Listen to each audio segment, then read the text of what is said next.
Hello and welcome to my channel. Thank you so much for being here. My name is Millie, and on this channel I talk about yarn. I talk about knitting and crochet. I share my works in progress, my finished objects, yarn hauls, and I have a few knitting tutorials. If you're a returning subscriber, thank you so much. And if you're new here and this is your first time, welcome. Today I'm going to be talking about crochet and specifically granny squares. I recently finished my book blanket, which I'm going to share shortly.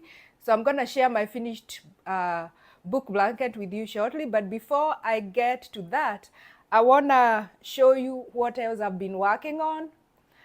So after I After I finished working on my book blanket, I found myself with a bunch of leftover yarn, and I have a ton of these leftover yarns, and it's kind of a little stressful because this year my goal was to use up yarn that's in my stash, but I have like a whole bucket of these leftover yarns, and I decided to continue working on granny squares, and I'm going to make another stash busting blanket or a scrappy blanket, but I decided to continue working on some more granny squares and make another granny square blanket.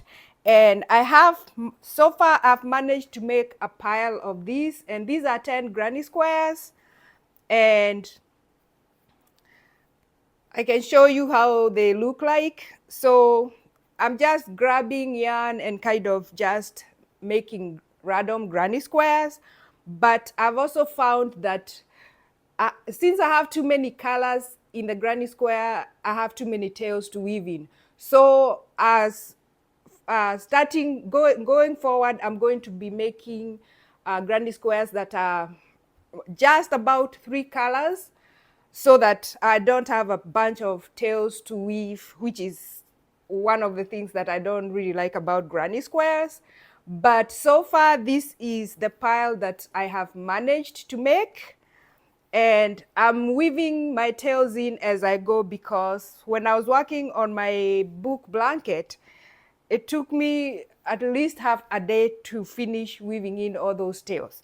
So I don't want to have to deal with that. So I am weaving them in as I finish the rounds, and I think that's gonna make my work so much easier.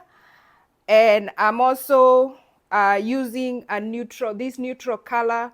So I'm going to be using these 2 colors at the edge, because I don't want to go back to the store to buy. I thought I had enough of these, but I don't want to go back to the store to buy that. So I decided to mix these 2. So these 2 are going to be in the border, or they are going to be the last round on my granny squares. And I think I'm going to be making at least, I want it to be a huge granny square blanket, so I think I'm gonna make about 40, or maybe 7 rows and then 5. So at least these are like 1, 2, 3, 4, 5, 6, 7, 8, 9. So I have 10. So I think I have about 20 something more to go. But since I'm not gonna do like multicolor like this, I think it's gonna go faster. So that is what I'm doing this week. And I don't know when I'm gonna be finished with this, but I'm gonna be focusing on it. And hopefully I'm going to have something to share with you next time. And I'm gonna show you what my book blanket looks like. And I'm so happy with how it turned out. So that's what I'm gonna show you next. Let me see if I can do that thing that I've seen people doing with their finished blankets. So what do you think? I think it turned out pretty well.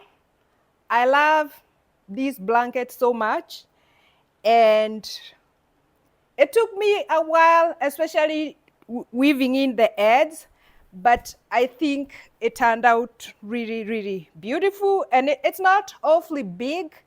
It's just the right size. So I am so happy with it. And I think I'm going to be making another one next year, or maybe randomly, because I am always reading. So that is what my book blanket looks like. Leave a comment below and let me know what you think.